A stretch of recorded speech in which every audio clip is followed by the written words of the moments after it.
قطة سافرت من القاهرة للندن لوحدها.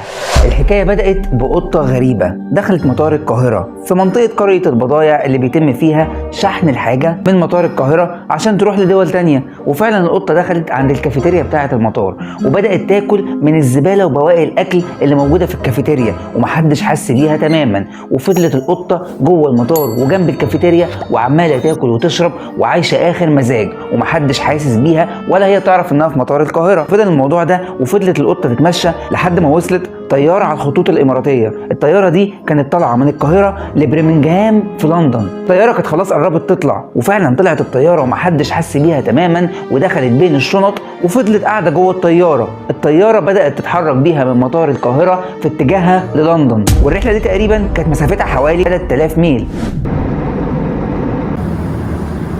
3000 ميل. القطة قاعدة جوه الطيارة وبين الشنط ومحدش حاسس بيها وهي نفسها مش عارفة هي رايحة فين. وفعلا الطيارة كملت في رحلتها لحد ما وصلت لندن. وأول ما وصلت لندن العمال بتوع المطار بدأوا يخرجوا الشنط بتاعة الركاب وهم بيفتشوا بين الشنط لقوا القطة قاعدة بين الشنط 100 فل و14 ومروقة دماغها وما تعرفش أي حاجة ولا تعرف هي بقت فين. الفكرة إن هم أول ما شافوا القطة بدأوا ياخدوا حذرهم لأن هم ما يعرفوش إيه الكائن الحي ده وإيه اللي جابه في الحتة دي. طبعا أول ما العمال شافوها بدأوا يندهوا الأمن والامن اتدخل وبدا يشوف ايه الكائن الحي ده. بداوا ياخدوا القطه ويتعاملوا معاها بمنتهى الحنيه وراحوا باعتينها على طول لاداره الطب البيطري في برمنجهام في لندن. وبدات الاداره دي تتعامل معاها بشكل حذر جدا وحطتها تحت الاختبارات لمده 14 يوم عشان يشوفوا سلوكها وحالتها النفسيه. هو طبعا اللي تعمل كده وتسافر من القاهره لندن اكيد طبعا كانت حالتها النفسيه وحشه وحبت تغير جو. الفكره هنا ان هم بعد ما حطوها تحت الاختبار والملاحظه بداوا ياكلوها احسن اكل عندهم واهتموا بيها جدا وسموها كايرو. بداوا يهتموا بيها طبيا ويدوها العلاج اللي هي كانت محتاجاه عشان يطمنوا عليها في خلال فتره ال 14 يوم. طبعا طول الفتره دي كانوا مهتمين بيها وبيدوها علاجها وبياكلوها احسن اكل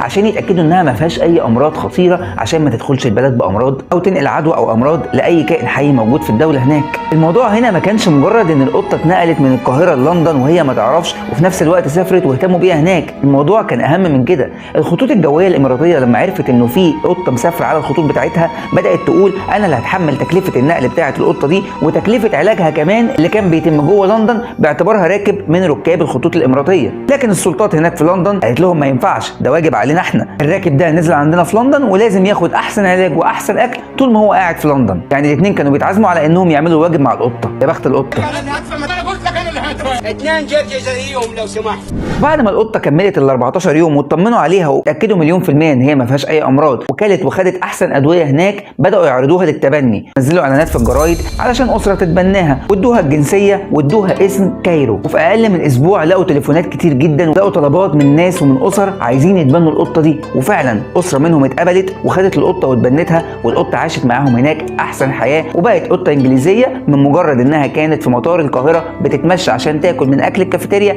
فجاه لقت حياتها اتغيرت تماما وبقت قطه جوه لندن. يعني في ثواني حياه القطه اتغيرت تماما واتشقلبت وبدل ما هي كانت قطه بتشحت او بتاخد اي حاجه من الارض بقت قطه عايشه مع اسره بتصرف عليها اكل وشرب وعلاج وقطه انجليزيه في نفس الوقت. انت متخيل لو حد لقاك في حته ممكن يتبناك او يصرف عليك؟ بس ده ما يمنعش ان القطه كانت ذكيه وفكرت بذكاء واجتهدت وفي الاخر لقت نصيبها. يعني ممكن الحياه تتغير في ثانيه واحده من حاجه لحاجه ثانيه خالص. انا عادل مجدي، يا ريت تشير كتير للموضوع ده علشان الناس اللي بتقول انها ملهاش مستقبل تعرف ان حياتها ممكن تتغير في ثانيه واحده زي ما حياه القطه اتغيرت وسافرت فجاه وبقى ليها حياه ثانيه خالص. نسيت اقول لكم ان بعمل اعلان عن كائن حي موجود في مصر هنا واسمه عادل مجدي. لو في اي اسره انجليزيه عايزه تتبناه او حاجه هو ما عندوش اعتراض.